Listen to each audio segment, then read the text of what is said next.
ma waslet imkien il-botta u risposta bejn l-MUT u l-Gvern.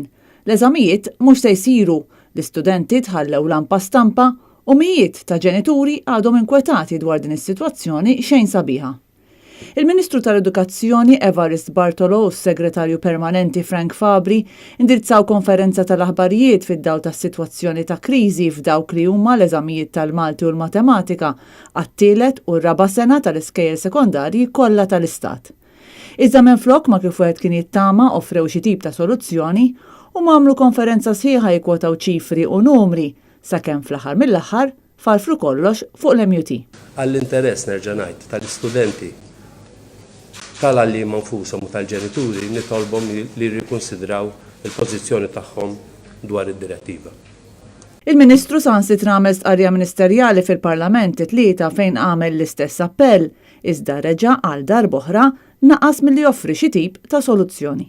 B'risposta għal din istqarrija ministerjali, il-kellim tal-Oppożizzjoni Clyde Puli qal li din il-problema hi sintomatika tad-Dipartiment tal-Edukazzjoni fejn rajna problemi fil-bini ta' skejjel ġodda. Studenti jitpoġġew f'containers, skema tal-frott li twaqfet u reġgħet imbdiet, skema ta' trasport li meta bdiet ħalli 900 student l-art, taħwit fil-pagi u l-istipendi tal-MCAST u problema bl-early school leavers fost oħrajn. Intant is-sitwazzjoni fid-Dipartimenti tal-Malti u l-Matematika ilha teskala tant li l-President tal-Union tal-Għalliema Marco Bonnici kummenti li tal-Net News qal li bħala Union huma ilhom minn Settembru li taw id-direttivi biex jiżguraw li l-Ministeru jkollu żmien biżżejjed biex jirriżolvi s-sitwazzjoni. Mhix sitwazzjoni ġdida. Ġifieri aħna id-direttiva tajniha Settembru li għadda. U tajniha f'Settembru li għadda b'mod responsabbli sabiex nagħtu żmien biżżejjed biex il-Ministeru jiddiskuti magħna l-way forward ta' kif nistgħu nsolvu s-sitwazzjoni.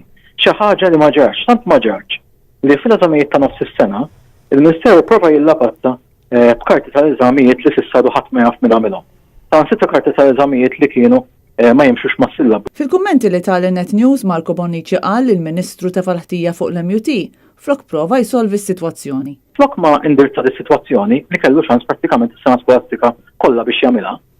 Minflok qiegħed jattakka l-MUT sa dawdu stess bħalli kieku dina isna tħolomna bija l-bieraħ u l-bieraħ semmejna dis-sitwazzjoni. Din hija sitwazzjoni li ilha għaddejja prattikament sena skolastika sħiħa u f'din is-sena ma sar xejn sabiex din il-kwestjoni tiġi riżolta. U kompla jgħid li l-prospetti għas-sena skolastika li ġejja huma l-istess bħal ta' din is-sena. Għas-sena skolastika li ġejja issa, il-figuri li għandna u l-informazzjoni li għandna mill-iskejjel huwa li s-sistema ħatkun kif inhi jiġri prattikament l-istess tip ta' percentaġġ u l-istess tip ta' numri u hemm probabilità kbira li tkun għar minn dik li. Intant il-Union l-oħra tal-għalliema l-UPE fi stqarrija separata wkoll esprimiet tħassib tagħha dwar is-sitwazzjoni preżenti u saħqet li jeħtieġ li l-loads tal-għalliema jeħfiefu għax jekk le s-sitwazzjoni se tkompli teskala.